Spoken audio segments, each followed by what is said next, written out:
a podcast to honor the gods. This better come with a sacrifice.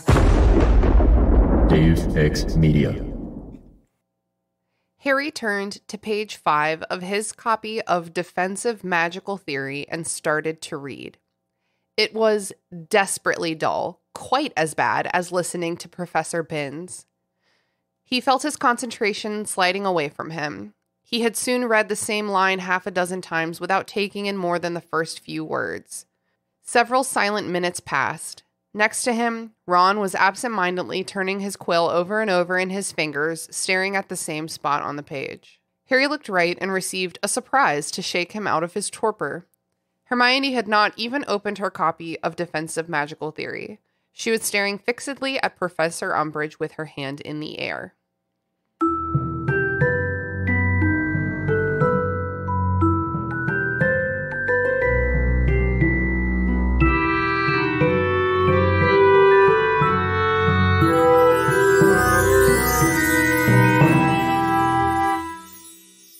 Welcome to the Restricted Section, a Harry Potter slander Harry Potter book club podcast hosted by me, that weird girl you went to high school with. If you haven't done the reading, don't worry, we did it for you. Here's what we're talking about this week. Harry Potter and the Order of the Phoenix, Chapter 12, Professor Umbridge. It's the first day of school, and it's the most Mondayest Monday ever recorded on Earth. History of Magic, Double Potions, Divination, and Defense Against the Dark Arts with Dolores fucking Umbridge. And, it does not go well. Not for 1 second.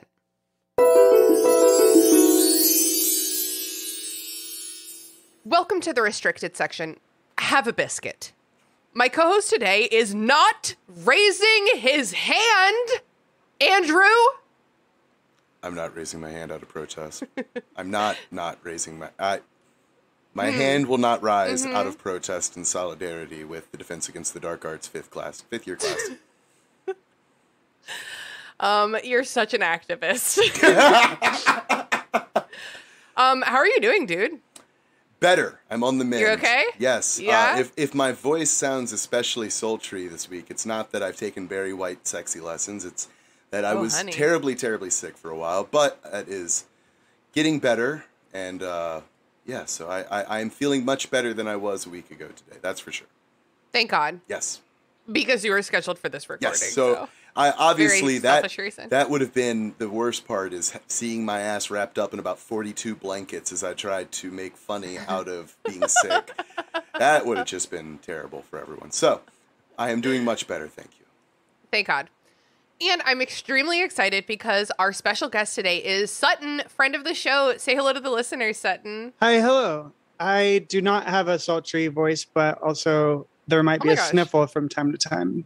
Well, let the listeners decide if you have a sultry voice, okay? Sutton, before we move any further, what are your pronouns? She, they are my pronouns. Perfect. Yeah. Excellent. Can do. What is your Harry Potter history like? When did you first start getting interested in the books and the movies? I don't remember exactly the year, but like my mom and brother, my mother and my older brother were really into them. Like book 1, 2, and 3, I remember we read. And then by the time 4 came out, we were like caught up. So we did we waited outside Barnes & Noble and stuff, but I was pretty young and like I wasn't a great reader, so I would generally like skip over until like something exciting was happening and just read that. I love it. That's probably how people like write the books too. I think, at least for me as a writer, I'm like writing, and I'm like, this part's kind of boring. I'm gonna jump ahead to the part just where she kills that guy. Afterward, yeah.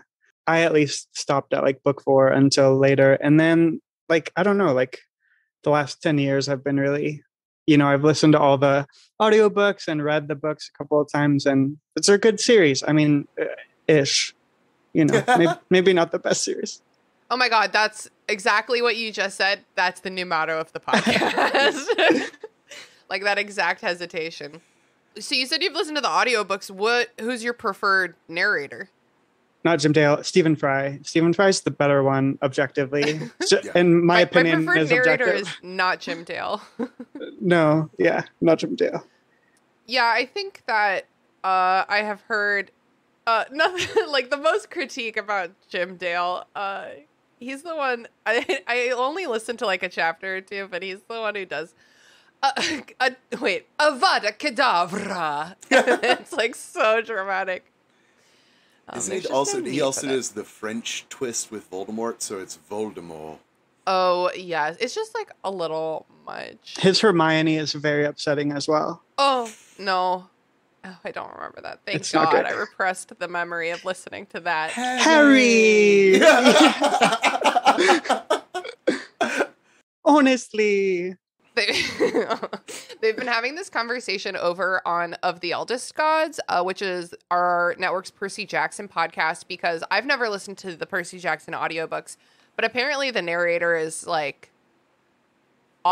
not the best. And I think that a big part of the problem of both of these narrators is that like you should not make elderly men read the parts of like 12-year-old girls. And that's their main complaint over with the Percy Jackson audiobooks too. Like they're not going to do a good job. It's going to creep you out. Like have a more femme, a more youthful, like I get it. I get that it's like this old British story.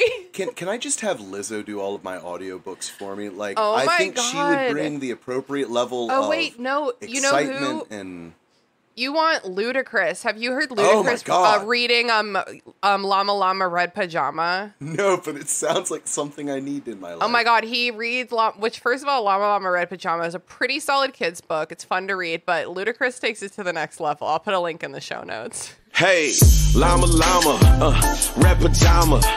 Reads a story with who? With his mama. Hey. Unbelievable. I understand the thought process behind the old British man doing it. Because, like, you think of, like, a fireplace and they're, like, grandpa from Britain that somehow I never had, but I like to think that I would, sits down with, like, a brandy and reads to you stories of old. But, like, I don't know. I'm only picturing Michael Caine right now, and I think that maybe he would do a better job. He would do fantastic. He would yes, please. Alfred can read me a goddamn insurance manual, and I would absolutely love it. You think Alfred? I think Austin Powers' dad, who wasn't there. Daddy wasn't there. Canonically, wasn't there. Also, everyone knows that fantasy is written in British. It's true. That's true. Yep. Like it has to be read that way. It's important. I've been reading this fantasy book lately, and it was actually written by a British person and edited in British English. So I have been having a bit of it's like a weird feeling. You almost forget for a long time that they spell things different, and then something just hits you. You know, they spell meager like a meager morsel. They spell it MEAGRE. Upsetting. Migre.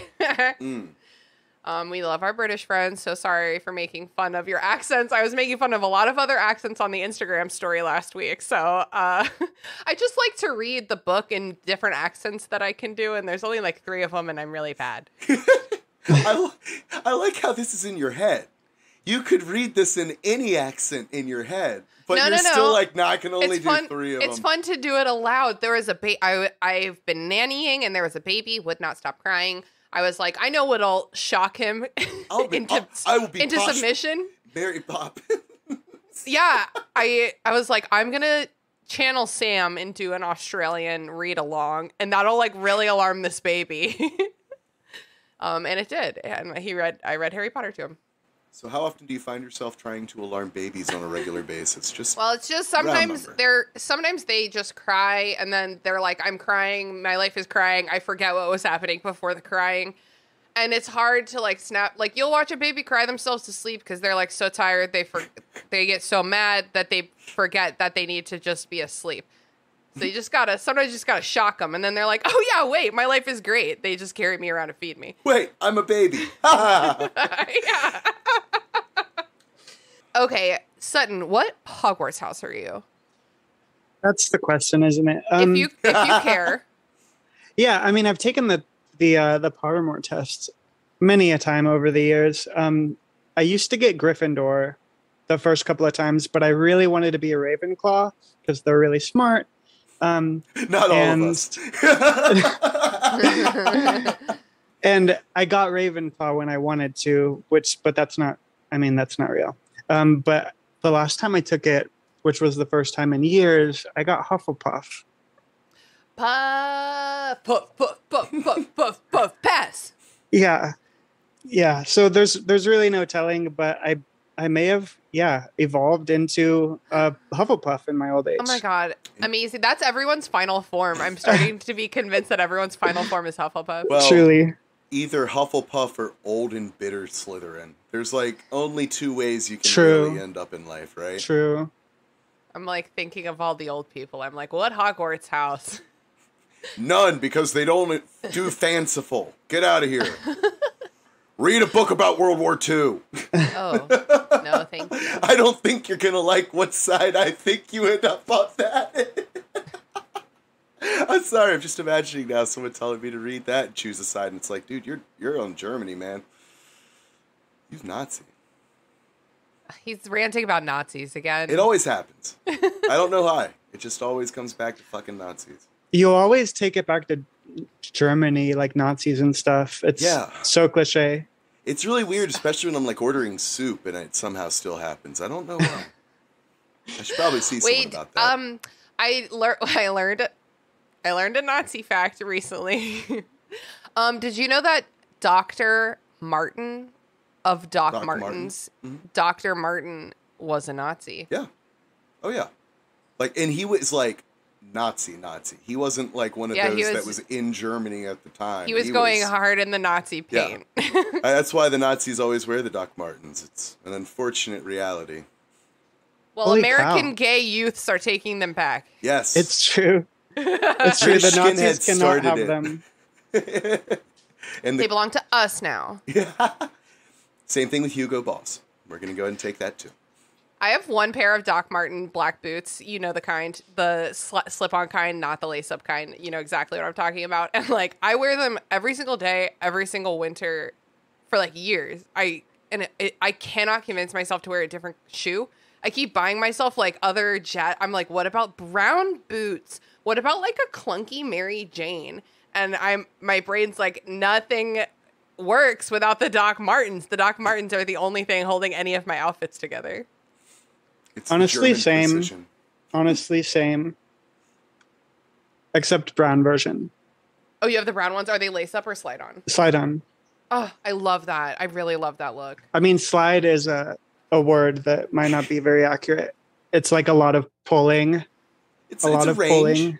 It's more of an objective type word. A slide. I was able to slide into that. I've never slid into anything gracefully or easily in my life, and yet I use the word. So getting them off is even worse. I've had this like figurine in my house for a couple of years now. We found it in a park, and it's like this brass like bug looking thing.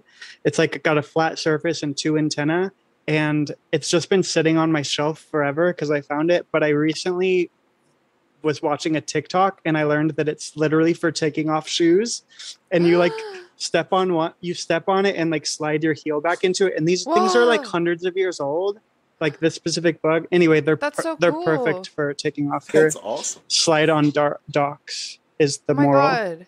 Amazing. Oh my god. It's very humans special. Are such beautiful creatures. I know. Yo, I think we're done here. We are not going to surpass this fact. So I guess, stuff happened. It's a chapter. Okay, I swear to God, we're going to talk about Harry Potter at some point, but before we do, but not this point. Well, I just hit my monitor with this giant beer. Whenever Grace comes to my house, she leaves fancy beers at my house. That's the only reason I invite her. And she left in my house a Juniper Saison beer with peppercorn from Ardent Brewery here in Richmond. Now, what on earth is a Saison? Do you know? I believe it's a style of beer, isn't it? Well, yeah, but which style? I feel like it's like a light sour or something like that. Light sour. I'm a bartender, but then it has but don't ask me. Okay, it has peppercorns, y'all. Well, that's just because it has a rebellious spirit. It's I think there's a big difference between saying it has peppercorn versus peppercorns. Like, just chunks of pepper floating around. One lone peppercorn per batch is required. Ooh, that's a really yummy beer. Oh my god, you can taste the peppercorn. Oh my god, that's really... I was so scared of this beer. I thought it was going to be like a hilarious moment, but I just recommend this beer. It has like the pepper aftertaste and it's not bad. This is not the plug section, Tina.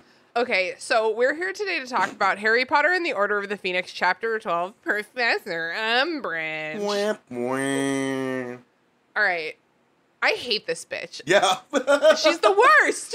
There is a word that is horrible and terrible, and I try not to use, but it is... A cunt? Yes, she is a fucking cunt. She's a cunt. She is a cunt in the way she does her cuntiness, and the cuntitudity of what she does is she just cunts cunt. along. She's cunting down the hallway. She's cunting all over the place. This daft cunt. I fucking despise her. Just riding her bike cuntle. And like... Everyone knows this person. Everyone knows this they can be any gender, they can be any race. Just getting her acupuncture. Yeah, just a drive through the country with this bitch. Like, oh my God. It's just everything has to be fuck off. It's the type of person I would bring in trash if I had them as a teacher, just to leave a few pieces, knowing the conniption it would cause. Like, I wouldn't get to see it, but knowing that it would happen would cause me to want to leave clutter. Just because fuck her. That's so specific. Fuck her. I hate this. God damn. Sorry to bring this energy into your ears, but it's really hard to bear witness to. It was hard when I was a kid, I think, in like a raw indignation kind of way. Yeah. But now as an adult, I'm like, this is abusive. This is fucked up. Like any part of this school should have protected these kids from this cunt, dude. Like, anything.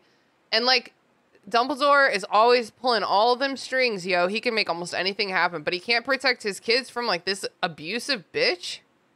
She's from the Ministry. What can you do? And we'll get to it, but, like, I think the thing that hits me so hard about Umbridge specific, because there are objectively worse, morally worse characters in this series. Not many, but there are some.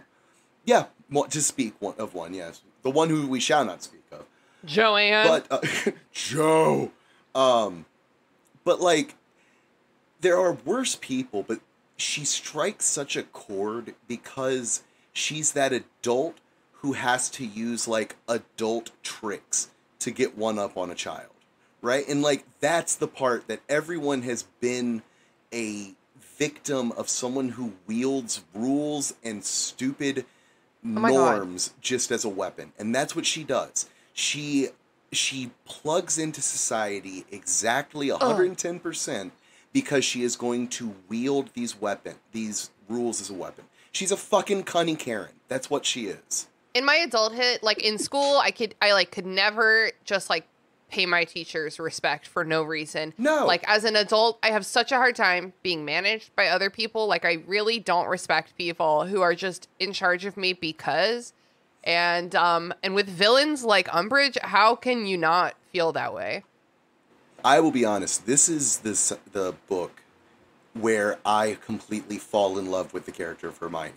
Because Hermione handles a cunt like this the way that you have to handle. Yeah, by the book. By the book. You've got to play their own game. You've got to play it, and you've got to play it better, and you've got to be smarter. And that's what she does, is she's just smarter. She's just smarter than Umbridge. And Umbridge's style is one that only works if you're smart. And you know what? The moment you get a smarter person, especially someone like several degrees of magnitude smarter than you playing Well, and against Hermione you. also has, like, a squeaky clean record. Like, no one's ever accused her of shit except for dating a famous athlete. Like, she has, like, perfect grades. Like, she's not untouchable, but she's close, you know? Like, the other teachers will protect her. Yeah, she's not just the top of her class. She is noticeably intelligent for her age. Okay, so there's, like, the Harry... actually, we'll get there. Let's maybe start the chapter. So, at the end of the last chapter, the boys were all fighting in their PJs, you might remember. So at the beginning of this chapter, it's like the next morning, and Seamus dips out of the dormitory right away before he can engage with Harry at all, which big same. Mm-hmm. Absolutely. Harry and Ron go down into the common room, and Hermione is like huffing and puffing over this sign that the Weasley twins have posted seeking paid test subjects for their products. And this is kind of a beautiful moment because it sets up, and I know I'm giving far too much credit here because it's not this deep. But in my mind, this is her preparing herself because she knows what's going to happen when she goes into Umbridge's classroom. She's read the book. She knows exactly what she's in for. And this is her, like, getting herself ready for this bullshit, right? That she knows she's going to have to put up with this, so she's got to start with the beginning. You got to play by the rules. You got to play by the fucking rules. Because she's a fifth-year prefect. There's 4 other prefects that, in theory, have more superiority than her. And ahead, and all these people who could come down on Fred and George. But she's the one who's like, no, we got to do it. Yeah. We got to play by the rules. I also feel like she respects like what Molly's wishes, I think, more than most of the other kids. Like, I think Absolutely. She would like for Molly Weasley to like feel good and happy. Not to get too deep, but I also think this is kind of a way that Hermione shows her love of someone, right? Is by worrying about them. And this is like, you can't, if you listen to the way that she says it, she's saying like, you can't do this because I'm a prefect, but there's a lot to it of like, guys, don't do this, right? Like, I'm stopping you now because if you do this, the consequences are way worse than if you say you want to do this. She could probably communicate that, though, instead of just being like, I'm a prefect. I'm cutting her a lot of slack. She's my hero this chapter. She takes down the sign. Ron's like, oh, God, no. Sutton, would you take down the sign, or would you be like, oh, God, no, I'm going to leave that be? I would love to say that I would leave it be, but I was kind of a teacher's pet growing up, and I probably would have taken it down, honestly. I probably would have left it up, and then like if somebody else brought it up to me, like if McGonagall was like, did you know that the Weasley twins like posted this sign looking for test subjects? I would be like, oh my God. What? Are you serious? No way. So that we don't want that. Right. So I'll go talk to them. Oh, yes. Yes, ma'am. Okay. Thank you so much for bringing this to my attention. Yeah, the one thing I will say she definitely did poorly with this is the way that she brought Ron into it. Like, if you're going to make that call and say that they're not allowed to do this, go to them and don't make Ron, his first day as a prefect, have to deal with, like, a complicated familial relationship dynamic, issue as well as just being a prefect. Like, it's Ron. He's going to have a hard enough time not goofing off and breaking the rules on his own. You don't need to then make it an ugly family situation. I know. She's like, it's just like he's asking to be bullied by his older brothers by like stepping into these. He knows he is. He's like, I have no wish to stop this train. So they all go down into the castle, and Ron and Harry share with Hermione like about the fight with Seamus. Seamus is being shitty, and Hermione's like, Lavender too, which sucks. I really love Lavender. She's my girl.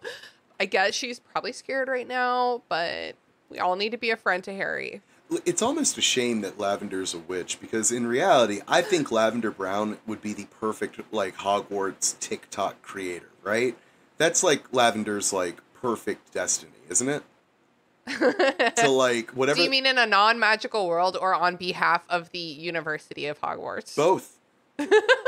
Why not both? I prefer the latter for her. I want her... But, so she should be a witch. She can do jazzy stuff with her TikToks. Exactly. I'm going to show you how to accessorize your boyfriend's giant Wan necklace today. They just keep all electricity, all technology outside of Hogwarts, but they would not be able to keep social media outside. There's no way. They would have to have a social media coordinator, everything. Yeah. Now I'm imagining like some type of warp owl that can go short distances between people, so you can like write texts almost to each other in class and like give it to a tiny little warp owl. Meh. Don't they use their Patronuses to send messages? What if you could like make your Patronus tiny and have it like say a little message in your ear and then you like send it back? It jumps on the person's ear and like whistles like a little note to let them know that like your Patronus tweet is incoming.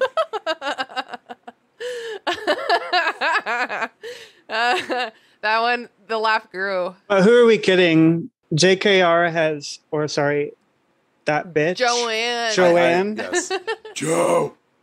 Joanne has ignored technology for so long that, yeah, I guess even if she were writing this today, she would ignore cell phones. She'd be like, no, they just don't have it. It will complicate the story. It's like everything is stupid if people have cell phones in this story. You can't write that book. Like, hello, I'm at this graveyard. I don't know what's happening. Well, you can have cell phones, but they have to be in the form of a mirror that's given to someone without clear instructions. Don't talk to me about the mirror. Okay, so what happens is, pay close attention. Ron and Harry are like, Hermione, Seamus is being shitty. Hermione's like, Lavender too. And Harry's like, oh, did you have a nice chat about how terrible I am, you bitch? And then Hermione's like, of course not. And also, you simply must stop yelling at us. We are your friends, and you cannot yell at us. Yeah, we're entering Goth incel version of Harry, which is the absolute. I mean, it's worst Harry. Well, anything incel is the worst, but incel Moody Harry is just. He's a real screamer. Yeah. It's the most like, you just don't understand me that he like ever is. It's very off-putting. Yeah. Well, it's not his fault.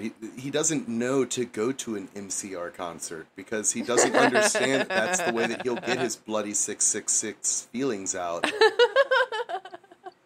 I don't know. I think that emo music kind of kept my angstiness rolling for longer than it could have if I had just listened to like normal music. It both feeds it and controls it. You know what I mean? I guess that's true. To channel it into. The older I get, the more My Chemical Romance becomes my favorite band of all time. Like, it doesn't get less; it gets more only. Is that true? It's really true. I really love them. I really do. Anyway, check out my Immortal bonus episode. I do really like in this book that Hermione is really standing up for herself firmly. She's doing everything exactly right. She is 100% of the emotional intelligence of the characters. She never stops like affirming to Harry the things he needs to hear, but also firmly putting up boundaries. She's like, I was absolutely not talking poorly about you, and I need you to stop yelling at me because that is sad to me. Yeah. Make me sad. So then Harry apologizes and she accepts it graciously. You know, like she's really with him on this. I love her. The communication is fantastic. We all need a Hermione in our lives. Absolutely. And mine's named Christina. Oh, I do a lot of the emotional labor for our friends. There have been several times in my life that Tina has pulled me aside and been like, hey, bud, I know that you don't understand this, but this is what's going on right now with you. And if you could stop that, that would be great. And every time it's like, oh, thank you for letting me know what I don't know about myself. That sounds sarcastic, but this is a very genuine thank you because that is exactly what I needed. You're just weeping and licking your wounds while you thank them for Well, being she told me honest with outside other times that that's not okay to do in front of people, too. Everyone needs a friend who will tell them to stop. Yeah. You know what I mean? Hey, bud, you're being kind of an asshole, okay? That's why I married Sean, okay? Because, like, I've always dated nice guys, but nice guys let you walk all over them. Sean's a quiet guy who says no to me, which is very important. Enter the Great Hall. Like, not that the Great Hall, like, walks in, but we entered the Great Hall. Enter the Great Hall pursued by a bear. Scene. Angelina walks up to Harry and announces that she's been made Quidditch captain, and she's a beautiful black woman with beautiful braids, and she's like in a leadership position, and we love Angelina. Yes. Official stance on the I podcast. didn't get that part in the book. What? I just didn't read that part where it said she's a beautiful black woman. Oh, it's the subtext. It's the subtext. Gotcha, That's my gotcha. interpretation. No, in fact, I think our gracious author gives her all the qualities of a black girl walked up, which is like just fun. Just it's okay. fun. We know Angelina. We love her, and we respect her arc. We've read into her beauty already. maybe she could have been written better, but I think she's great. Okay, so they need a new keeper, and she wants the whole team at tryouts on Friday to make sure the keeper gets along well with everyone, because Oliver Wood was the last keeper, but he, I think he graduated like not last year, but the year before, because then last year they didn't have Quidditch because of the Triwizard tournament. My brain was like, because of the Goblet of Fire. And like, can I just say one more time how fucking stupid it is that there are two different goblets in that book? Like, they are unrelated, like, chalices. Why do we need two cups? Why? Do we need two cups? There's two different cups? The Triwizard Cup and the Goblet of Fire, which have They're different cups. Yeah, one's at the beginning and one's at the end. I always assumed they were the same cup. It's not the same cup. It would only make all the fucking sense in the world for it to be the same cup. This can't be true. That was like the first big thing that made me feel like, oh, she's a bad writer. She's an idiot. They stopped editing her. Oh my God. That was bad. I can picture my editor's letter now. Dear Joanne, really loved the first draft. I think there's a lot of great bones here. Item one I would like to talk about. Why two cups? Why two? How come? Why two? Honestly, in that same vein, I was thinking about it this time around, and one of the things that she does in this chapter that really irks me is the way that she, like, it's so shoehorned. It's like the we've got this practice at this time, and I want everyone there. Everyone. You're part of the team, Harry. Let's all be at this practice. Because, like, maybe I'm crazy, but I played a lot of sports growing up. I can't remember a single time that a coach was like, hey, you know those tryouts? You don't need to come. Like, that's just dumb. It's just, it's clear that, like, someone who does not sports wrote this, and someone who does sports read it and was like, it's not worth the argument. But it's just dumb. Like, why wouldn't, it's all because she needs a reason for him to have something to lose by getting this detention.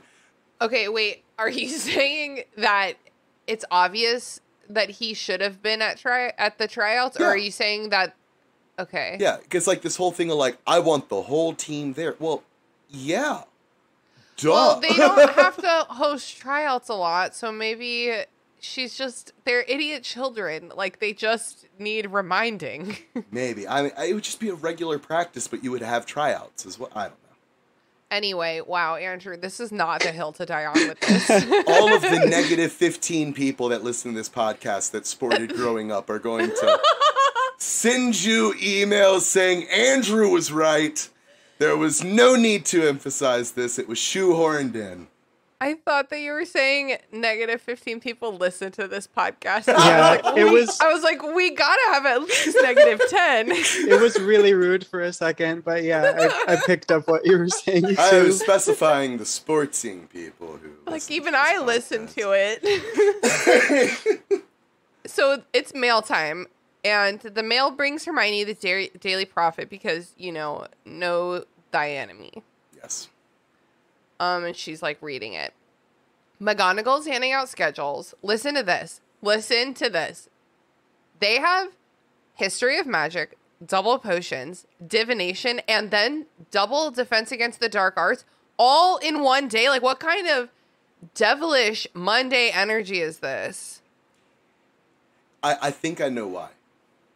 I think if we can assume that McGonagall's the one that does her house's schedules, it's because she does not put any amount of anything as far as regards to divination.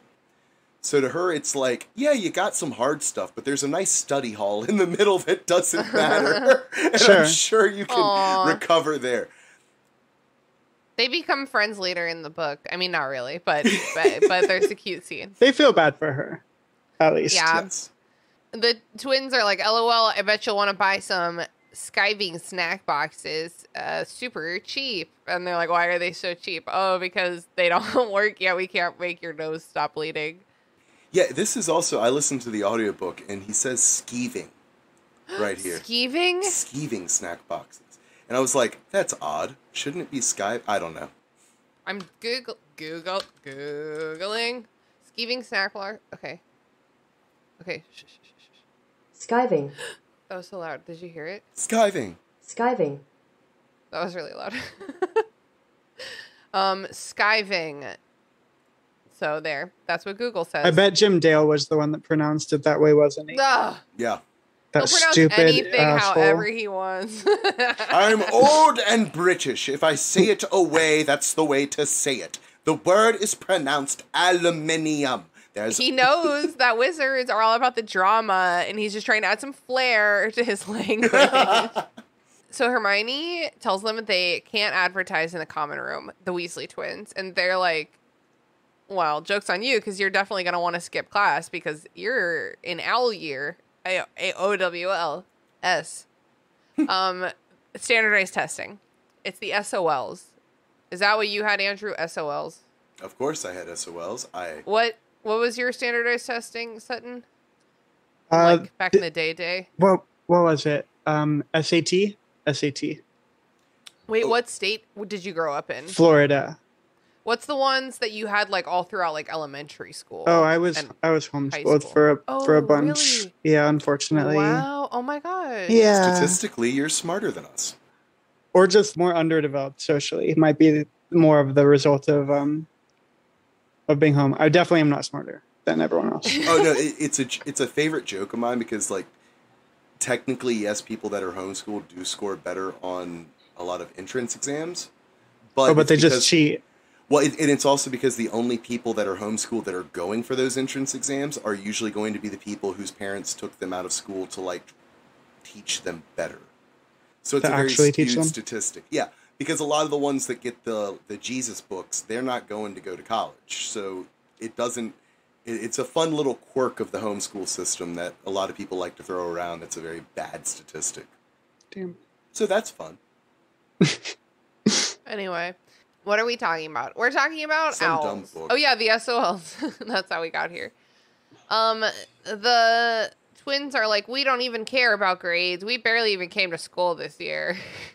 Which, good for them. They have a plan. They have a clear plan. And they have investment money. Well, and it's important to realize that the twins, I always like to kind of think of them as their world's version of like the Bill Gates type, right? Because every person who drops out of college at some point tells you like, well, Bill Gates dropped out of college. And it's like, well, yeah, Whatever. But he dropped out of college because he literally was going to start a company revolutionizing computing. Like, it's not the same. All these people, when you see these lists of like these people who dropped out of college, it's like you're talking about the hyper intelligent ones. And that's what Fred and George are. They play around a lot, but they are fucking smart as hell. Yeah, especially they're on at what they it, for want sure. to do. Yeah. Yeah. And I like that they just, they tested the waters. They're like, okay, people aren't going to support this. So we just have to kind of like break bad and do it real quick. And then they'll get off our backs, Yep. you know? Well, and like think about the way that they said, like, you're going to want these to get out of class because this is the year that all of it gets bad. But they don't, like, obviously it wouldn't make sense to get out of class because you don't get the material. I genuinely think what they're saying there is like, well, like all you have to do is read the book anyways. So, they're like that kid who's like, well, I don't want to be in class because why would I waste my time there? I can learn this on my own, Yeah. At least that's the impression that I always got of them. Well, / also, I don't need to learn whatever is in those higher level classes. Like, I don't need to take a statistics class. Like, I'm never in my life going to use statistics. And if I need to use statistics, I will have a person available to me that probably can do statistics slightly better than me. Wolfram Alpha will do my statistics for me. Is that a calculator? Sure, yeah. What is it? What did you say? It's a website / program that can solve very advanced math for you. Oh, so it is a calculator. Yeah, it's what you have. It's the way that I had to start cheating on homework when I got to higher level math classes. And I couldn't just like. If you can cheat on math homework with that, I've definitely been on that website. Yeah. That's Wolf. I mean, it does like regular math too, but like when I was taking my statistics classes, I used Wolfram Alpha to like. That's so funny, and then you work your way backwards. Exactly, and learn how to actually do it. Well, and it will like show you. We're getting on a tangent. We have to actually, Andrew. We are doing a math and Harry Potter episode because we have a bonus episode scheduled for Pi Day next year, March. What is that? March 13th or 14th? How dare you? 3.14. It's also my best friend's birthday. I should have known. Yeah. So catch us then to talk about math and Harry Potter. It's probably gonna be crazy. What do they call them? Irrational numbers, right? No, imaginary numbers. I mean, those are both things. Those are both, but imaginary Same numbers is what we're going to do. Get real.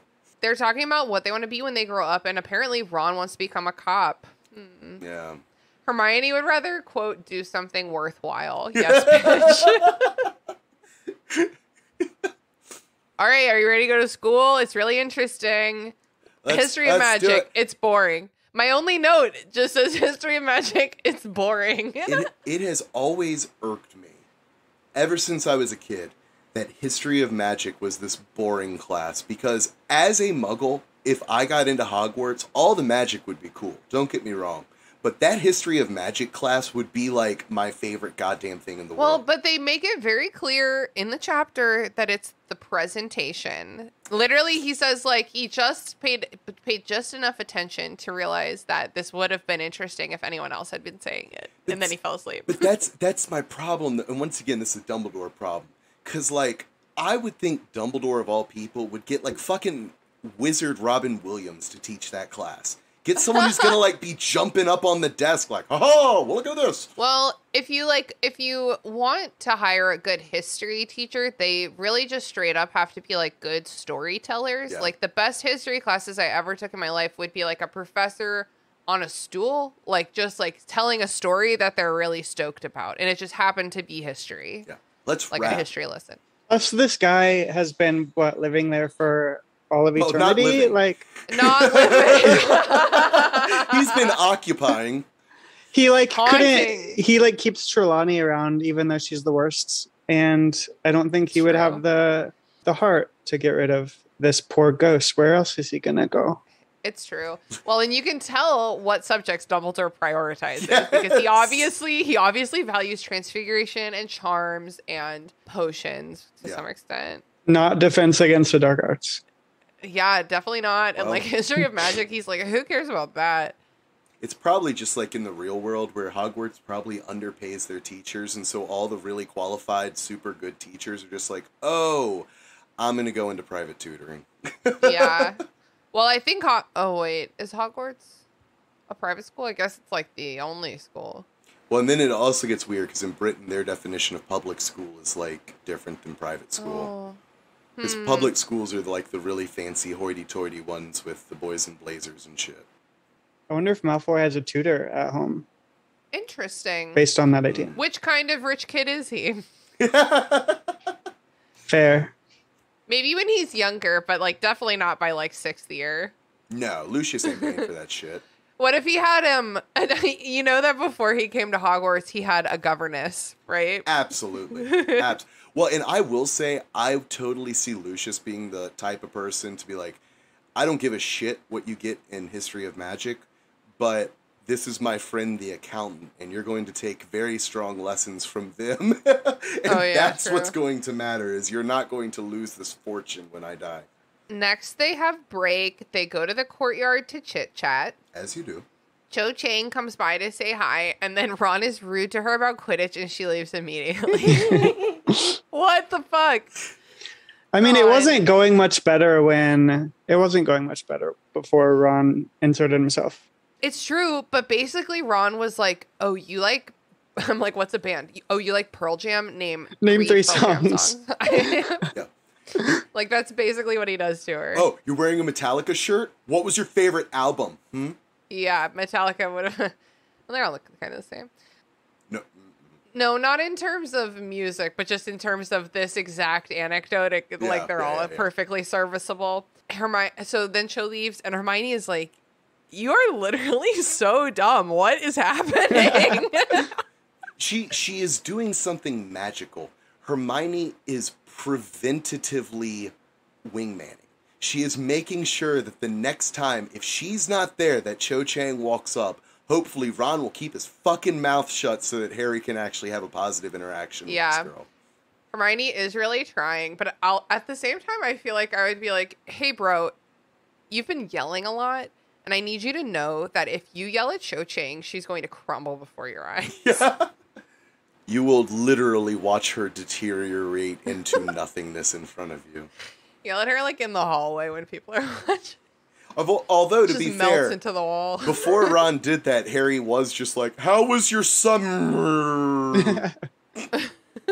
So how long did it take for you to get over your dead boyfriend? Oh my god. He also was like, the only one who's more sad about her boyfriend dying is me. And I think that's like a little bit of a funny line. I mean, obviously Harry had to witness it, but like her everyday life changed, you know? No, Tina, you don't get it, because Cedric helped him out like on 3 different solid occasions. I know, he was a bro. He really he offered that handshake to Harry 3 times in a metaphorical way, and so sure they might have been dating, but I mean 3 solids. Okay. 3. Harry's inner dialogue is always a little presumptuous. That is like so always. true. Oh my god, I'm obviously gonna tweet that. That's like the truest thing. He's so presumptuous. He has main character syndrome. I mean, he is the main character, but he absolutely has main character syndrome. Don't we all? Yeah. A lot of his presumption throughout the series is like, well, I know if I ask what's happening, no one will tell me, so I'm not gonna ask. Like stuff like that, you know, like, well, I know that this is gonna happen this way, so I'm just not even gonna. Like that one line where he's like, I know that if I offered the Weasleys money, they would decline it. Yeah. And it's like, you should start by trying. Yeah, you should definitely. For sure with that. You know what, Harry? I love it, man. I love it. So this is what we're going to do. It's called the scientific method. You have a hypothesis. We are going to test that hypothesis. I know they do not teach you this in Hogwarts, but I'm going to teach it to you, buddy. Go ahead. In the last chapter, he's literally walking into the Great Hall going like, oh my god, everyone is talking about me. Like, I just know they are. It's true. Yes, he's very presumptuous. And it makes it so he keeps yelling. He's like, oh, you and Lavender up there talking shit about me? It's like, bro, no, not at all. Not in the least. Not in the least. Oh my god. Next is double potions. 3 hours. I think a 3-hour-long class is ableist. Most of the people that I know in my life, all of my beautiful neurodivergent friends, so few of them could do a 3-hour class. Yeah. I always had the same thing happen where I would sign up for them, and I'd be like, this is great, I'll get it done in one night. And then by like hour 2, my face has like become part of the desk, and I'm staring with every bit of intention that I possibly can. All of my 3-hour classes in college were my like upper level literature classes. So a lot of them it was just like talking about, listening to someone talk about poetry for 3 hours. Like it's really not, it's not hard. You just like smoke a blunt before you go and like doodle, you know? But that's the problem. It's 3 fucking hours. That blunt is not going to last you all 3 hours. Which means you're getting sleepy. You need an edible. You're going to be coming down. Well, you get a fit. No. They give you a break halfway through to go to the bathroom, and you go outside and you smoke the other half of the blunt. Which you've hidden in your hair. The exact class I'm describing, my 3-hour nighttime, it was probably, I think, like 7 to 10 p.m.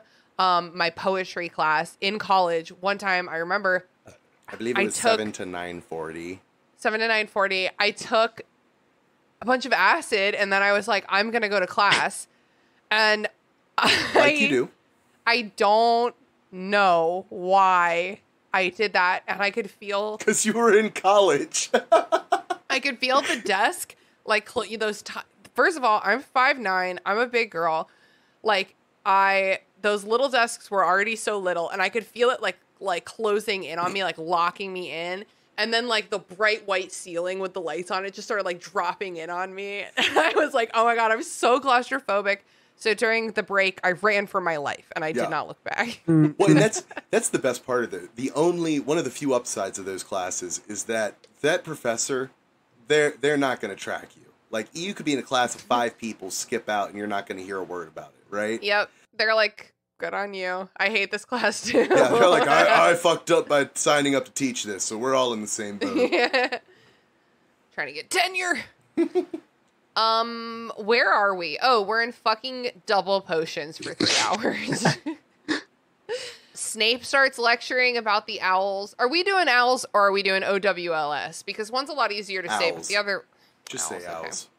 I thought it was OWLs, plural L's. Oh, what am I thinking of?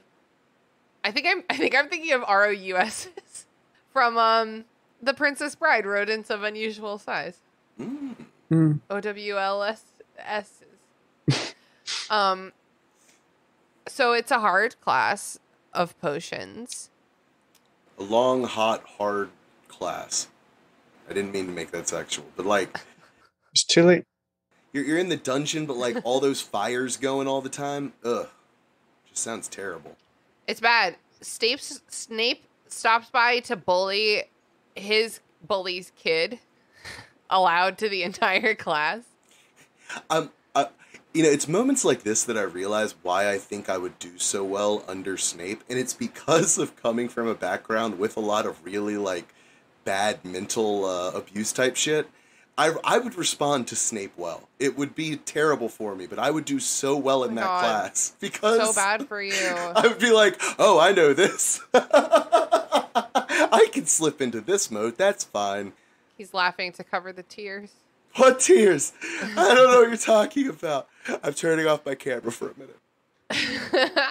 Yeah, Snape's a bully. So then at the end of class, Harry has messed up the potion, so Snape literally disappears it, even though lots of people have messed up because that's what you're supposed to do as a student in a safe environment when you're learning. But Snape literally... Hogwarts safe. Not even in the literal sense, let alone the figurative. So Harry has to take a 0. Gotta take that L. No, you don't gotta take that O. No, you don't. Finally, they get to lunch. Thank God. A little oasis in the absolute nightmare of today. Did everyone catch the amazing gym in this scene? Because there is one. A what? An amazing little gym of I thought you said like Jim, like Jim from The Office. I was thinking like too. I heard GYM. What's happening? An amazing little gym. You can just. You're talking about like a precious gem, right? Yes, because it's lunch, right? Just lunch. And I don't know about you, but I always imagine that Hogwarts would be like a sandwich-style lunch place, right? Like go hard for breakfast and dinner, but lunch you're gonna get like sandwiches and soup. No, this motherfucker has shepherd's pie for lunch. Can you imagine? I would weigh 600 pounds if I went to Hogwarts. Because if you put an unlimited amount of a delicious food out for breakfast, lunch, and dinner, no amount of stairs would help me. I would just devour that shit. You do probably every Hogwarts student and staff hits their 10,000 steps they get their a steps day. in, for sure. And they're vertical. That's amazing. 10,000 vertical steps a day. That's like my brother went to UVA, and everyone there's extremely fit because it's like a mountain campus. Walking from one hill to another. So many. Fucking shepherd's pie for lunch. Okay, get over it. I haven't had dinner yet. Is that obvious? Is that obvious? Oh, sweetie, you have to eat dinner before these recordings or you get grumpy. I don't know what you're talking about. I'm going to talk about Umbridge some more. You should have popped in some dino nuggets to tide you over.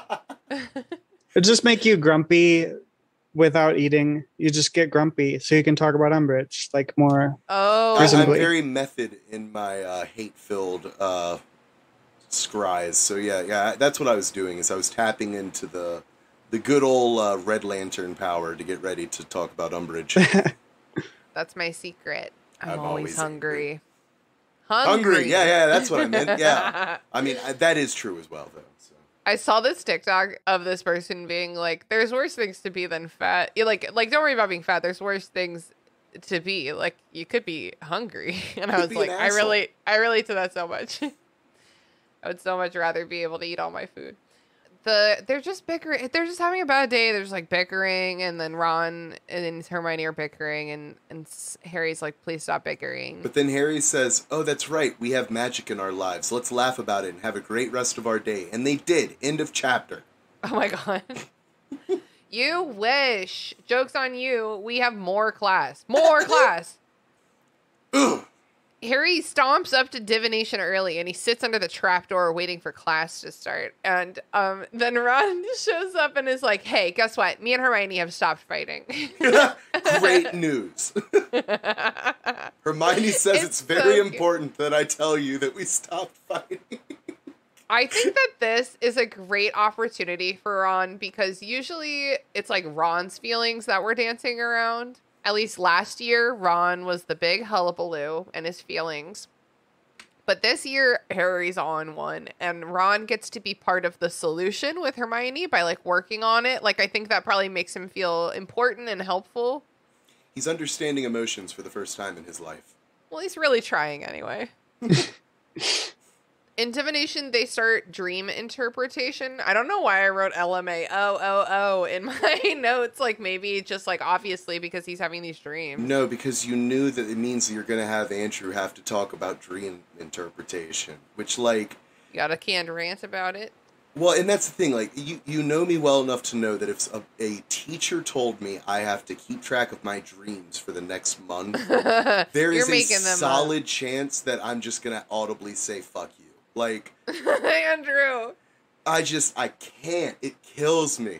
Andrew is like so fun and normal, but he has this weird roadblock about like very fanciful things trying to encroach into his like real life. I don't know why. It just, they kill me. And like, being told to write down my dreams would be like, you're getting 30 minutes worth of fiction written 30 minutes before class I would just like write every day. I would be like, the darkness came for me. The witch is back. Just every day, like, I saw nothing, and it worries me. Just like I'm not dreaming. I think I would purposefully write the most banal shit ever, like, well, and then on Tuesday the 3rd, my dream is that I was sitting in a cafe, and I was drinking a latte, and it was fine. Not good, but fine, and I wasn't mad about it, but like, you know that feeling where it's like, man, this could have been really good, but it was just fine. And then I had a bagel. And the bagel, that was a very good bagel. And that would just be like a page and a half of that, and I'd be like, what? Tell me what it means. Tell me what it means. Well, bagels can actually be really important. Have you seen Everything Everywhere All at Once? I have not. Wow, big bagel energy in that movie. Seems sexual. You would love that movie, Andrew. I'm sure I would. Let's watch it. We should do a thing on Sunday, maybe. Yeah, movie night? You mean the thing that you keep not coming to because you've been disgustingly contagiously sick? Yeah, I'm just an asshole like that. / hungover that one time. The day after Halloween, I'm like, what movie are we watching? And everyone's like, I have seen it plenty of you for one weekend. They're doing some reading, and then they try to interpret each other's dreams, and that's class, man. And then class ends, and they have homework, keep a dream diary for a month. And then as they leave, they're like, damn, that's a lot of homework in my life. So here's my thing with the dream diary. Some people vividly dream every night, and some people never, ever remember their dreams. Or, like, so rarely. Like, you can't make someone dream every night for a dream diary. What do you make of this, Sutton? What do you make? I feel, isn't there like a way, I'm super wrong about this for sure, but isn't there a way to like exercise your like dream? Like if you... Like lucid dreaming? Right. There are like things that you can do to like get yourself to like remember, because we all dream, right? Am I wrong about this? I think I heard that once. I think we do usually dream. But that might be one of those like pre-internet thing, like lies that we all heard, you know? Like hair grows even after you're dead. Like that's not true, but we heard it. Whoa. Oh my God. I think you can like exercise your brain, get yourself to remember eventually. I don't know. Funny story about that. The one time in my life that I tried to take a dream diary was because of lucid dreaming. I was trying to like learn how to do it, and that's one of the things you have to do is They tell you it helps to, like, immediately when you wake up to write down anything you can think about that happened in your dream. And it's supposed to, you're right, what they say is it's supposed to make it easier for you to, first of all, recognize when you're dreaming, but second of all, it makes it more, you can, like, train yourself, like you said, to basically force yourself to start remembering that stuff as opposed to, like, just forgetting it the moment that you wake up. Yes. So I think my point is more just that you can't demand that people reliably remember their dreams for this kind of assignment. Sure. Yeah. She didn't say, have a, like, do these exercises and then, like, in 3 months, like, once you all are, like, doing great remembering your dreams, then we'll start a dream journal. Yeah. Brains are weird. You can't rely on them like that. No. Well, we should also remember that all of the medical knowledge of brains that these people would have would be roughly from 17 to 1800. So their knowledge in science might be a little bit lacking. Like, we're going to dream our dreams and write them down to increase the yellow bile, which will help you remember the dreams better later on. If you take a baby's tooth and you put it under your pillow, you'll dream better. No, you won't, because that child's going to be screaming. Why did you take out its tooth? That is painful and weird. Stop it. Well, you know. I guess I meant like a baby tooth. Like one that just comes out naturally. I just love the image of you being like, well, I need to remember. Get over here, kid. Yank. Shut up, you'll grow another. Next, they go to Defense Against the Dark Arts. And let me just tell you, this scene's hard to witness. It's extremely frustrating. I don't know about you all, but I think that if my professor directly referred to one of her predecessors as a half-breed, I would have some issues with the administration of the school. Call me crazy. I think I just definitely would never, ever, ever go to her class at all costs. Yeah. In protest. Well, and, like, here's the thing. If you go to Dumbledore and you're like, all right, Grandpa Dumbledore, listen up here. If I go to this class, I'm told to read this book and given no other instruction. So as long as I pinky promise to have read this book by the time that we get to my owl, how about you just let me get a free period there? Because otherwise, I'm just going to be racking up detentions like I'm fucking Wayne Boggs. Like, there's no good scenario with me in this class. Like, nothing positive comes out of this experience for anyone. And in fact, I know the asshole that I am, it's going to get worse. So, like, why don't we just nip this in the bud, and I will take a free period and just independent study of Defense Against the Dark Arts. Have you ever seen someone write it like nip it in the butt? All the time. Why? Why do they do that? I love it so much. I love when language gets messed up, and it's very funny. Nip it in the butt, baby. Bone apple tea. Now I'm just thinking of Russell Crowe singing that song. Why Russell Crowe? Because he does in Les Mis. He's like, we will nip it in the bud. Oh my god, that's so funny. I didn't know that. It's not fun. It's not good. Is this a safe space? Can I be honest and share my truth? Yeah, teach us. I don't know, man. I've never seen Les Mis. It's okay. It is quite a lot, and it's long. It's a lot, and I feel like I'm going to disappoint a lot of my friends when they hear that I've never seen it. But, like... Well, you basically, like, have experienced it now. I sang, like, that line for you, and... that's the most important part. Between that and Dream to Dream, I basically know the plot of the movie, so... Oh, it's a busy one.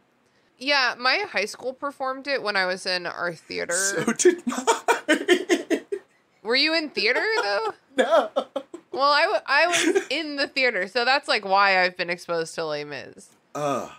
Hey, who's Wayne Boggs? Oh, excuse you? I referenced Wayne Boggs earlier. He was a baseball player who was notorious for his alcohol consumption ability. And so he would... ability. Yes, they reference one of his legends on It's Always Sunny, which is where most of the people I think that listen to this podcast would possibly know it from, where he was on a flight and drank like 42 beers or something on a cross-country flight. Whoa, good for him. He probably didn't have a wait to go to the bathroom. Probably not. He probably had a private bathroom. That is a reasonable, or at least first class bathroom. Yeah, he's not waiting for the pisser. Or Not he's with pissing his 42 pants. beers. I mean, Yeah. when you have 42 beers, you literally just piss like, it's reasonable that you'd be pissing your pants. Mm-hmm. It's definitely more understandable than without the 42 beers. Right, for sure.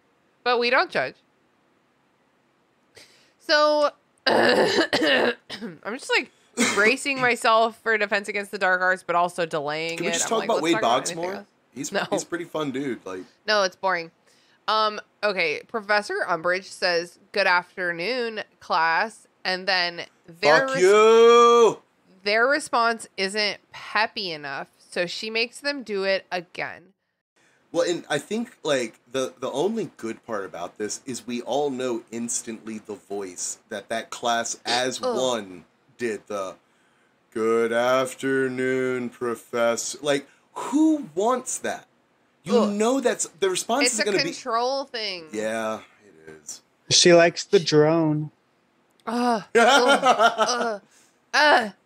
Okay, she says wands away and quills out, and like those words had never been followed by an interesting lesson. Wands away and quills out. So Professor Umbridge introduces their new ministry approved course of defensive magic, unquote. And then she writes the official course aims on the board. She assigns them to start reading the first chapter of their textbook in silence. And naturally, Harry attempts to start dutifully reading. I would probably have been lit if a teacher was like, just read the book. I don't care. All of class, I don't care. Because I read really fast and then I can do whatever I want. I mean, can you? Because she definitely seems like the type who would be like, but then go on to chapter 2. No, but then what do I do next class? You know what I mean? Go on to chapter 3. Okay, well, we'll get there, I think, like, next chapter or the next one. Then you'll restart the book. Like, she's Sorry. not trying. She's not trying. Fucking hate her. You don't think she would let somebody do homework for another class after? In her classroom? Absolutely not. Well, we'll never know because Hermione she was on one, I guess. She just really wanted to fight. Hermione did. Yeah. Hermione. She knew what was coming. She knew it was coming. Hermione puts her hand in the air so silently and patiently that Harry didn't notice, you know? But her hand is in the air. She hasn't opened her textbook. And Umbridge is pointedly looking in the opposite direction, which is like... She's a child. It's just cowardly. Yes, she's a child. She's a fucking adult child. She's a lady baby. That's weirder than saying man. Yeah, please never say that again. Lady baby. Sexy baby would be a worse thing to say, arguably. Excuse me while I go vomit uncontrollably for several minutes. Oh, the color pink, as we know, is very sexy. So eventually the whole class gets distracted by Hermione and her raised hand. So Umbridge is forced to allow her to speak. I realize this is probably going to sound like hyperbole, but my God, Hermione just reminds me of the fucking, like, the old core, like, students, like the fucking civil rights activist students that were like, we need to play by this book and this is how we have to. I fucking love her, man. She just sits there and is like, hand up, I'm going to wait to be fucking recognized. Civil disobedience. What it literally feels like she's like, handcuffed herself to a railing or something. Exactly. She's like, she's doing a sit-in. Exactly. I fucking love her. So Hermione says she doesn't see anything in the course aims about using magic. And Umbridge is like, yeah, bitch, because you won't be using magic. And then, and I'm so sorry to do this, but then Ron ejaculates loudly. Yes, he does. We've all just came in class before, right? Just like, do you have the line? Does someone have the line? No. I think you got it. I think it's, and then Ron ejaculated loudly. No, he says something. Here, I'll look it up. Please hold while I look up. Potions. Hold on. Potions. We're in divination. Okay. What is that from? I know that. Okay.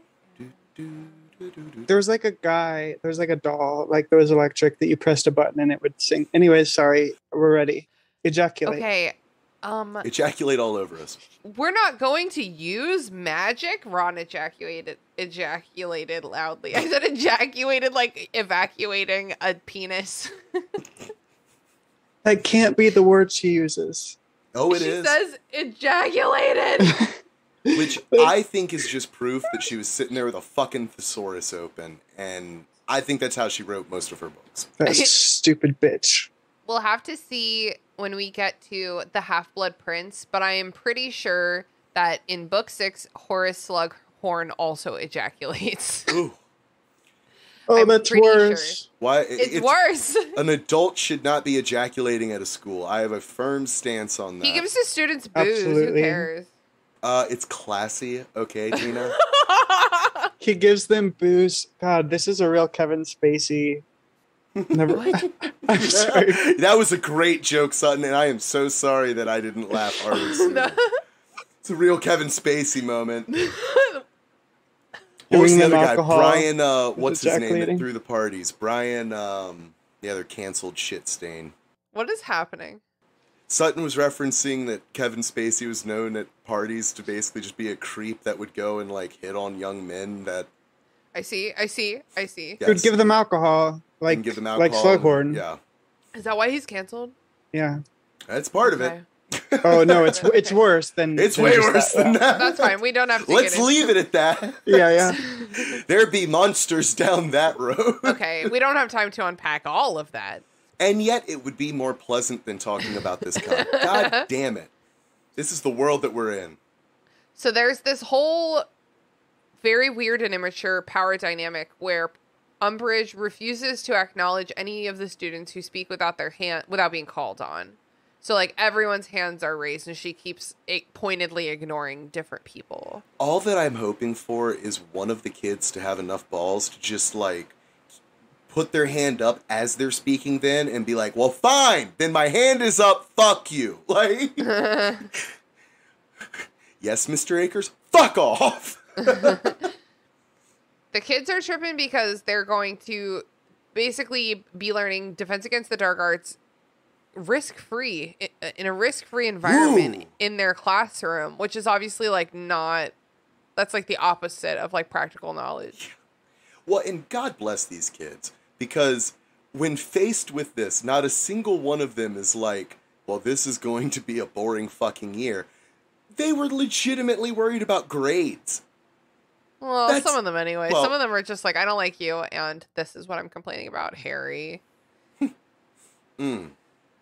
So they're all like going around saying things. Parvati points out that they'll be expected to perform defensive spells in their owls, so they need to practice. But Umbridge is basically like, you don't need to practice. What? Well, and then she tries to like dig at Hermione in the way that she thinks will get under Hermione's skin, which is to be like, witches and wizards far more clever than you set this up. It's like, no, you're not going to trip her up with that. You daft cunt. She's smarter than you are. She's not going to be lured in by your stupid little put her in. No, that is Hermione fucking Granger. I'm going to do like a bad bitch femme version of Daft Punk, and we're going to call ourselves a Daft Cunt. That's a great band name. That really is. Everyone's fighting. Umbridge is like, who on earth would want to hurt little children like yourselves? And Harry is like, Voldemort! Voldemort! He says Lord Voldemort, which feels weird. I thought the same thing. Yes. Yeah. It does feel weird. Why make him a lord when you talk about him? Like, I actually very specifically only write Umbridge. Like, I don't call her Professor because I don't respect it. So, like, why call him Lord Voldemort? Right. I don't know if that's just the thing that people... Well, no one says his name. Harry makes this decision. Harry's the only one. True. So he's just awkward and he hasn't heard people say it enough to know how to use it organically. This is what happens when you unilaterally let the Muggle-born dude, or the half Muggle-born guy who doesn't know the society try and be dramatic. It just comes off bad. It's like a kid trying to cuss for the first time. Aww. And it's like, I get what you're going for, but like you're just bad at this right now. You're gonna need more time. And that's Harry being like, "Oh, I don't know, Lord Voldemort." Like, okay, like there's an episode of Bob's Burgers where Linda is on Thanksgiving and there's all these like feral turkeys and they're like in this like boat thing going past them. Hey, look! I'm giving those birds the bird. Mom, can we do it too? Yes, just today because it's the holiday, like this. Never ever do that again. And it's very cute. They're all like so gleefully like flipping off the turkeys. Yeah, it's a great episode. It's about to be Thanksgiving, so you guys should watch that episode. That one's called The Dawn of the Peck. Actually, I'm going to put a blog post on my personal blog, which does exist. The only thing I put on it is Bob's Burgers special episodes rankings these days. So I'm going to rank the Thanksgiving episodes, which are very legendary. Pretty much the only thing I like about Thanksgiving is the Bob's Burgers specials. So I'm going to pop a link to that in the show notes. Listeners, you don't know this, but Tina is digging herself a hole because she is not ready for her plug at the end of this episode and has now plugged multiple things on multiple occasions outside of that zone. And she is just, I'm amazed. I was thinking, it's like, should I say this? Nope. I'm going to be the friend that I am and just let her keep digging ferociously. And then thank you so much. Over the edge of the grave, be like, hey, hon. Hey, okay. I think you messed up. Okay, so, like, is Harry lying about Voldemort? Is he not lying? Like, let's talk about it. They go back and forth. I think part of what triggered me so much about this fucking chapter is living in the world that we live in right now with people trying to pass off obvious lies. And I don't know, man, it just, as it might be pretty obvious, it kind of fucked with me to be reading this. Because, like, it just, there's too many parallels between Umbridge and Trump in this episode. There's just too many of them where it's the way that, like, this is all a lie. It's just a lie. And it's like, no, it's not a lie. Like, this is what happened. I was there. She's gaslight, gatekeep, girl bossing right now. Hashtag TM. Trump is only referred to as daft cunt from now on. I don't want him to have something so awesome, but he stole my band name. He stole my band name without ever knowing it. Umbridge gives Harry detention, and then he's mad now. So he says, according to you, Cedric Diggory dropped out of his own accord, did he? No, they were invited into the... I mean, it was a terrible accident. Umbridge is like, come here, Harry, and then she scribbles a little note and tells Harry to take it to Professor McGonagall. She, like, obscure... The way he describes her is, like, all... The way the narrative describes Umbridge is so interesting. They make her, like, at times, like, pompous and dignified, and at times, like, almost, like, gremlin-y. You know what I mean? Well, in this, it's important to note, this is something that Umbridge wanted. She was waiting and wanting for the moment that she could drop this. Because this is her first real chess piece, right? And this whole weird power dynamic that's going to go on between her, Harry, and Dumbledore. This is the first real barrage, the first volley, which is waiting for him to bring up in her class Voldemort so that she could deny him coming back. And this is it. This is game on. Basically, the best thing to do for Harry in this situation is to, like, just completely refuse to engage, you know? Like, period. Absolutely. But it's also Harry. Well, yeah, of course. So he does. He takes the note to Professor McGonagall. He's all slammy and grumpy, and Pete... It's time for him to get his just desserts. Oh, wow. Oh, my gosh. Boo. Yeah. I'm sorry you had to experience that, Sutton. It's true, though. I mean, he does. He gets them. He does. Harry's so mad that he pretty much tells Peeve to Peeves to fuck off. I don't have time for your bullshit right now, Peeves. It's kind of nice. Like, you know that Peeves is not affected by it. So it's kind of nice to see Harry just like get some rage out real quick on someone who doesn't, just absorbs it, you know, completely. That would probably be a good outlet for him. Just go just go start shouting at Peeves. You know he'll shout back. It doesn't matter. Cool off a little bit. That's why Peeves is there, really. Yeah, that's the real secret. Is Peeves is just there so that students are able to mouth off and to get ugly on something that does not give a shit. Dumbledore definitely could have gotten rid of him if there weren't a reason. It's Absolutely. True. That's like the only time he's nice to you is when you're like yelling and giving him the tea. He's like, "What happened next, girl?" Have a lemon drop and tell me more. So McGonagall reads the letter and then she is like, "Have a biscuit, Potter." What? And Harry is like, remember that time that I was flying when I wasn't supposed to be? And then I thought she was going to get mad at me, but then she put me on the Quidditch team instead. Maybe this will be as good as that. It's not as good as that. No, not at all. Harry has now been put into play in this ongoing chess match between the Ministry and Dumbledore that he, A, did not know was going on very well, and B, is the worst possible piece you could have on that board if you are Dumbledore. An irrational, emotional, very, very scared little boy. But Dumbledore does not do anything to make Harry any of those things less. Like, yeah, he could have said that out loud. He could have used his words, Dumbledore. Yeah. Well, and McGonagall could too, right? Because, like, this whole exchange, McGonagall... And, like, I genuinely think it comes from a place of McGonagall thinking that Harry is more clever than he is. But, like, if you are if you're not a moody, angsty, angry 14 or 16-year-old, 15-year-old... 15.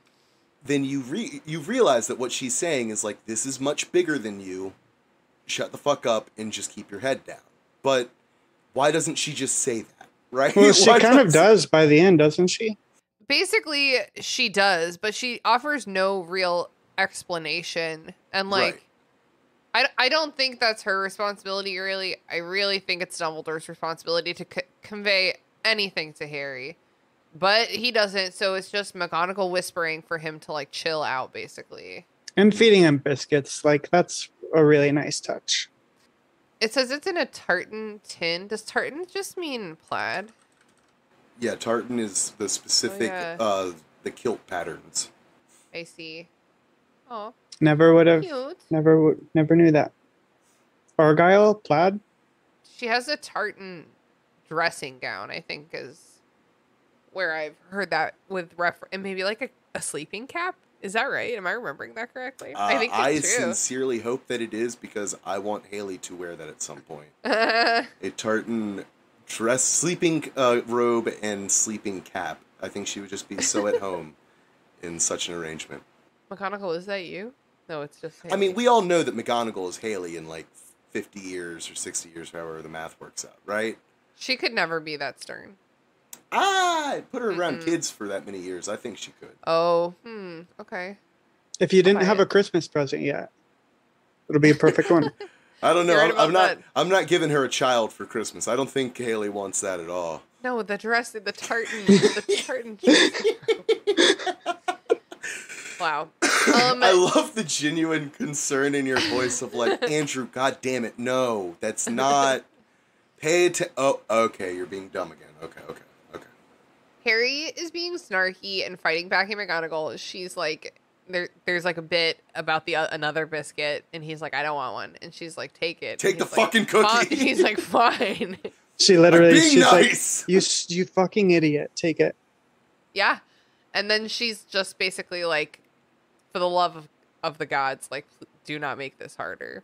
And that's the end of the episode. I mean, that's the end of the chapter. Well, both, but that's it's the end of the chapter. Got to spell it out to him, you know? C-U-N... Oh, sorry. Mixed up what we were spelling out.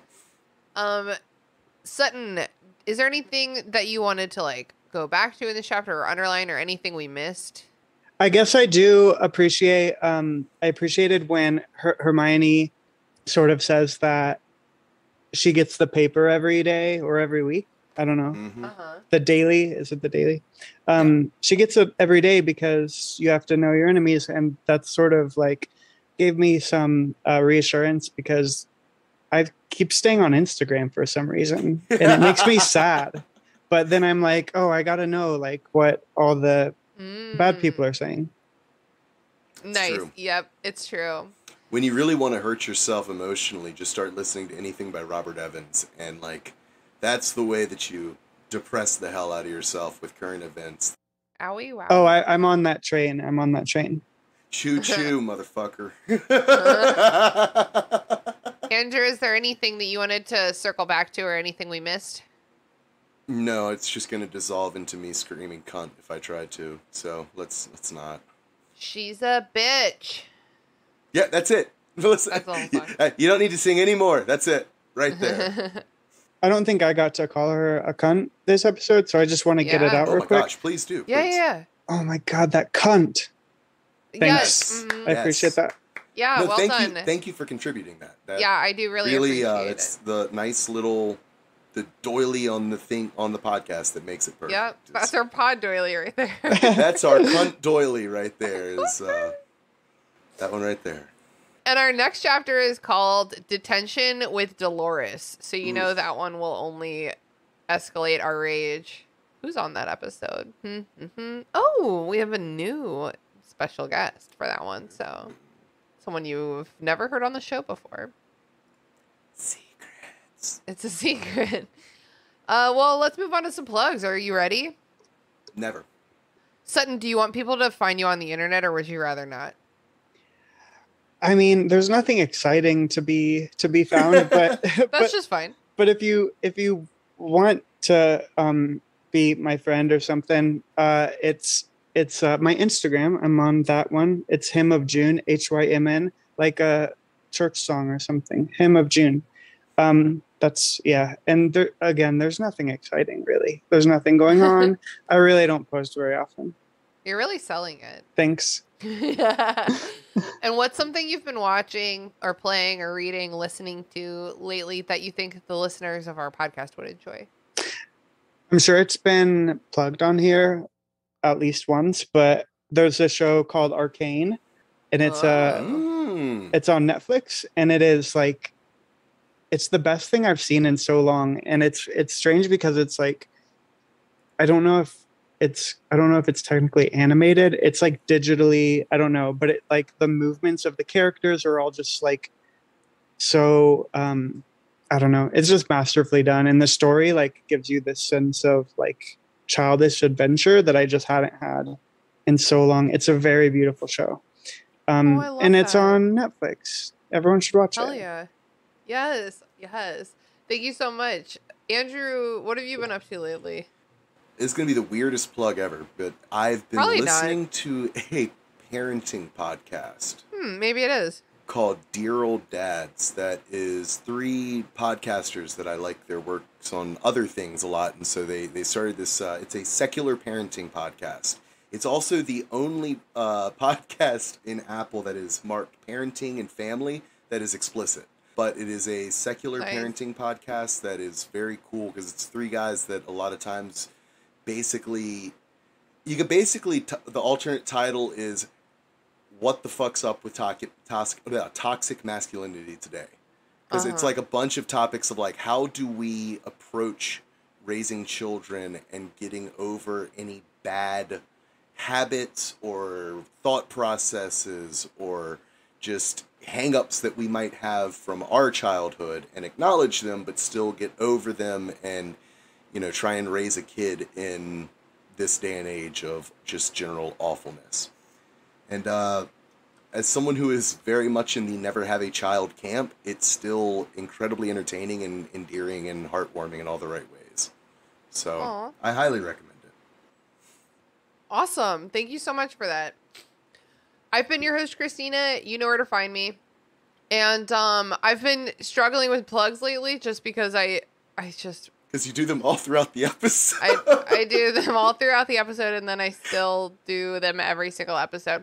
So what I've done is I've written down all of the podcasts that I'm passionate about, and I've organized them into categories. And over the next, 8 episodes, I'm going to drop a whole category of podcasts that I enjoy. I guess I listen to a lot. So today I'm going to share with you all of the science/health, but mostly just science podcasts that I listen to. I love learning, and I sort of passively learn cool science shit with a bunch of science podcasts. I listen to Maintenance Phase, which is like a very inclusive, like cool, like health and wellness, like debunking, myths and stuff. I listen to Secretly Incredibly Fascinating, which is like, guess what? Cardboard is secretly incredibly fascinating. And then does an episode about that. There's a podcast called Let's Learn Everything, where it's just 3 subjects every week and they just learn some crazy shit. I listen to Unexplainable, which is about science subjects that cannot be fully explained, like, for example, yawning. I listen to Completely Arbitrary, which is a very nerdy, very Hufflepuff Energy podcast about trees. The weirdest thing I learned this week is by Pop Science, and that is just, like, exactly what it sounds like, the weirdest thing I learned this week. And finally, I listen to Ologies, which is, like, a general science podcast where they do, like, a new ology every week. So those are all the science podcasts that I listen to, and I recommend you check them all out. That was the best plug ever. Thank you so much. I wanted to give each of them a little, I wanted to like differentiate them. I was really like, I gotta keep the descriptions to like one sentence. It's like a plug explosion. It is a plug explosion. That sounds disgusting, actually. It really does. It sounds like something involving a dog that can't breathe. Ugh. It's bad. It's bad. Anyway, Sutton, thank you so much for joining us on this episode. I had so much fun. Thank you for having me. It was so much fun. And I hope we'll see you back for the next book. Hell yes. And Andrew, as always, thank you for being my anger translator. Co-conductor. It's always a pleasure, and I'm sorry for getting mad again. I always get mad, and I love you, and I don't know why. It's really okay. This series just constantly disappoints me. That's it, potheads. Thanks for listening to the Restricted Section. This podcast is produced and hosted by me, Christina Kahn. Our theme music was produced by Ryan Kahn. Our logo was designed by Michael Hardison. Please connect with us on Twitter @RestrictedPod, on Instagram @RestrictedSectionPod, on Facebook @RestrictedSectionPod, or in our Facebook group, The Restricted Section Detention Crew. Join our Patreon to get access to our Discord server, our bonus episodes, and other cool perks. We're also very happy to be a member of Deus Ex Media, where all you fucking nerds can find all kinds of fandom podcasts to suit your fancy.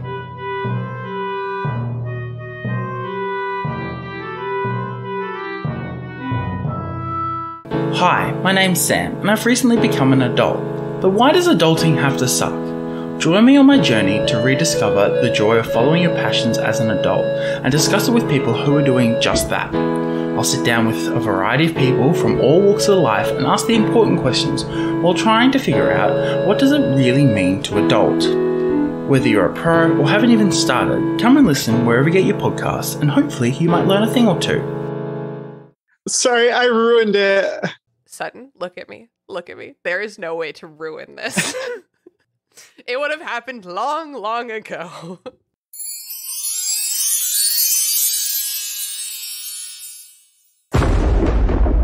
Deus Ex Media.